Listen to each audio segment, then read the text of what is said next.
La pluie du printemps. Allons-y.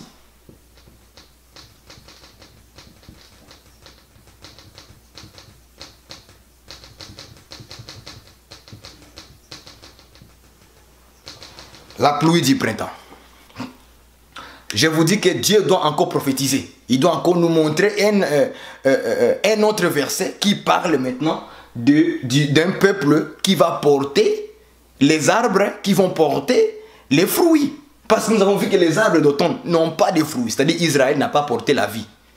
Malgré la loi qu'on leur a donnée, ça n'a rien amené à eux. Est-ce que vous comprenez cela? Maintenant, allons-y visiter Lévitique 26, verset 4. Lévitique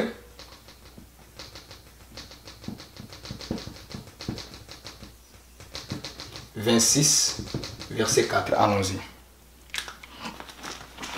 On va voir maintenant comment est-ce qu'encore Dieu va encore parler. Lévitique. Lévitique 26, verset 4. Il dit ceci.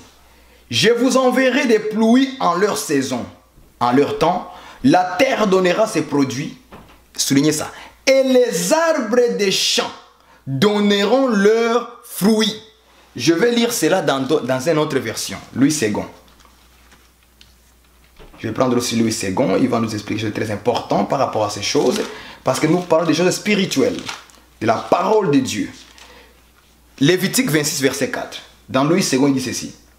Je vous donnerai les pluies en son à leur saison. La terre donnera ses productions. Soulignez ça. Et les arbres de la campagne donneront leurs fruits.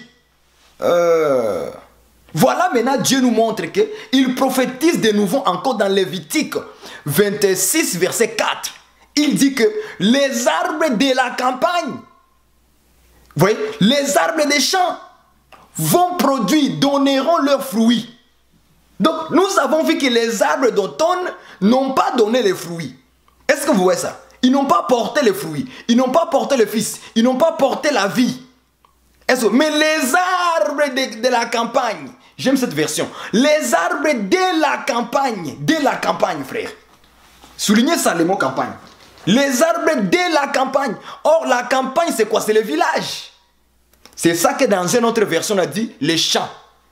C'est la même affaire. Champ, campagne, village. C'est les mêmes mots. Est-ce que vous me comprenez? Donc, il dit que les arbres de la campagne vont donner leurs fruits. C'est-à-dire que les arbres qui sont dans la ville n'ont pas donné les fruits. C'est-à-dire que la ville, c'est Israël. La campagne, c'est qui alors? C'est nous les païens. C'est ça que Paul a parlé dans... Laisse-moi vous lire cela. Dans le livre d'Éphésiens chapitre 2, verset 11. On va le lire avec vous, Éphésiens. Éphésiens, tu es où, Éphésiens? Comment est-ce que Paul nous a appelés? Écoutez ce que Paul nous dit. Éphésiens chapitre 2, verset 11. Verset 11 à 13. Il dit ceci. 11 à 13. C'est pourquoi vous, autrefois païens dans la chair, appelés incirconcis, par ceux qu'on appelle les circoncis et qui le sont à la chair par la main de l'homme. Verset 12. Souvenez-vous que vous étiez en ces temps-là, sans Christ, sans le Fils, sans la vie, voilà, sans fruits. Est-ce que vous me comprenez? On était là sans Christ, privés du droit de citer en Israël. Privé. Donc on était au village. Or la campagne, le village, c'est une cité hors de la ville. Donc les vrais villageois, c'est nous les païens, les non-juifs, le peuple étranger. C'est ça qu'on appelle un peu le village. Les villageois là, c'est nous les païens. Nous étions privés de la ville, la cité en Israël. C'est ça qu'on appelle la ville. Luc chapitre 8 verset 1 dit ceci. Que Jésus prêchait le royaume des cieux en allant de ville en ville et de village en village. Ces choses-là sont significatives, bien aimés dans le Seigneur. Ils sont significatifs. La ville, c'est Israël. Le village, c'est nous les païens, les non-croyants. Par là, Jésus nous montrait qu'il doit aller prêcher en Israël, mais il doit aussi prêcher où? Il doit annoncer, faire pleuvoir la pluie au village, dans la campagne. Voilà. Or, ce que Jésus est en train de nous montrer dans Luc 8, verset 11, il allait annoncer la bonne nouvelle dans le ville et aussi dans le village. La ville, c'est Israël. Le village, là, c'est nous les païens. Donc ça, c'est spirituel. Ce n'est pas physique, c'est spirituellement, frère. Nous sommes les vrais villageois. C'est nous, les païens. C'est nous qui sommes des villageois. Paul le dit. On était sans Christ, privés du droit d'ester en Israël. Étrangers. Vous voyez? Étrangers aux alliances de la promesse, sans espérance et sans Dieu dans le monde. Donc nous comprenons que lorsque Israël était avec Dieu, c'est eux qui sont dans la ville.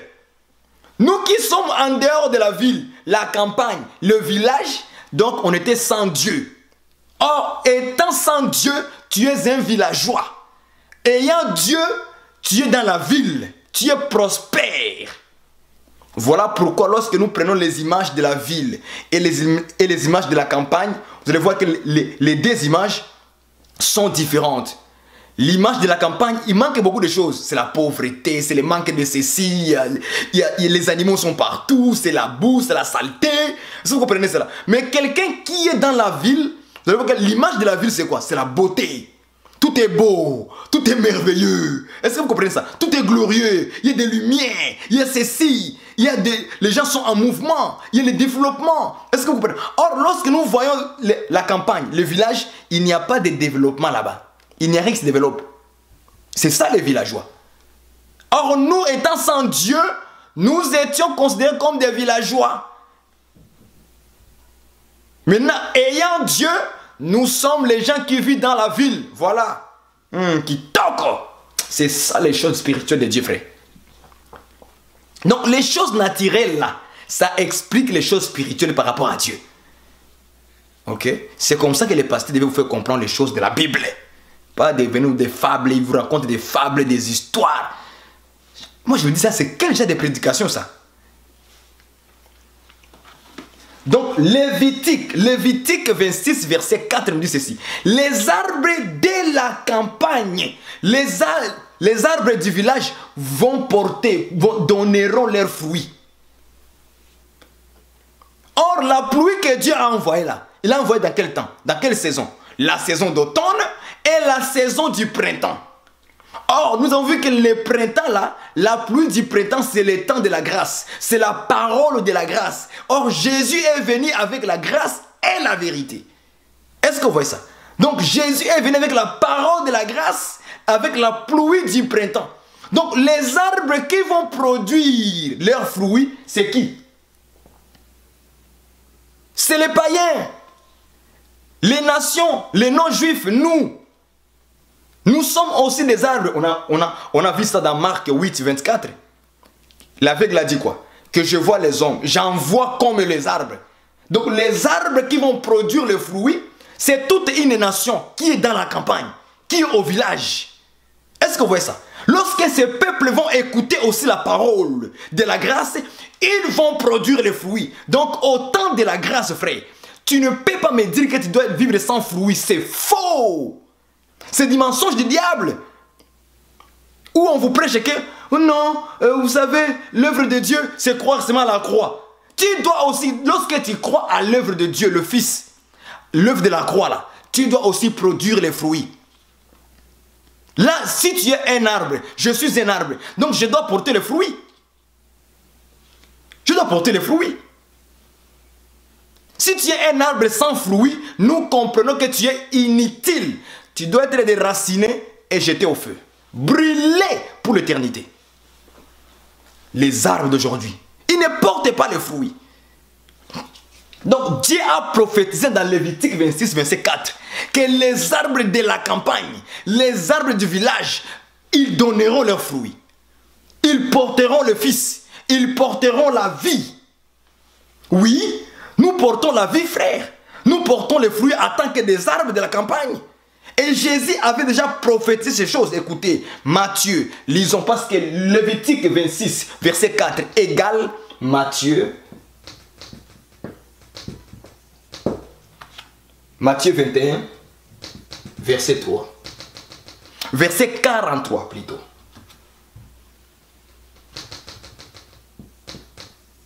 Allons-y. Matthieu 21, verset 43. 43. Écoutez ce que Jésus dit aussi. Donc vous allez comprendre que les deux passages, Jésus est venu encore interpréter Dieu dans Lévitique 26, verset 4. Ok, 43. Il dit ceci. C'est pourquoi, je vous l'ai dit, le royaume de Dieu vous sera enlevé et sera donné à une nation qui en rendra le fruit. Kitoko pensama kasi. Kitoko. Je sens encore à parler, à prêcher l'écriture, frère. Lévitique 26, verset 4 égale Matthieu 21, 43. C'est pourquoi je vous l'ai dit. Le royaume des cieux vous sera enlevé et sera donné à une nation qui produiront le fruit. Alléluia. Or, Dieu dans Lévitique, elle avait déjà dit que les arbres de la campagne donneront leurs fruits. C'est la même affaire. Donc, les arbres là, c'est toute une nation qu'on appelle l'église. Alléluia, j'aime ça. J'aime ça. Ça veut dire que l'église, avant la venue de Jésus, l'église était d'abord éloignée. L'église était d'abord éloignée. Lorsque Jésus est venu, il est venu nous chercher chaque arbre. Parce que les arbres doivent être plantés dans les champs de Dieu. Paul appelle l'église, vous êtes les champs de Dieu. Les gens du village, on nous a pris là-bas, on nous a pris et mis dans l'église aujourd'hui. Voilà le peuple qui doit produire les fruits, qui doit porter les fils de la vie. Est-ce que vous comprenez? C'est ça en fait la pluie du printemps. La pluie du printemps, c'est un temps où on doit produire les fruits. Voilà pourquoi physiquement au printemps, les arbres produisent des fruits, les arbres poussent le feuille, les feuilles poussent sur les arbres et ça produit les fruits au temps du printemps.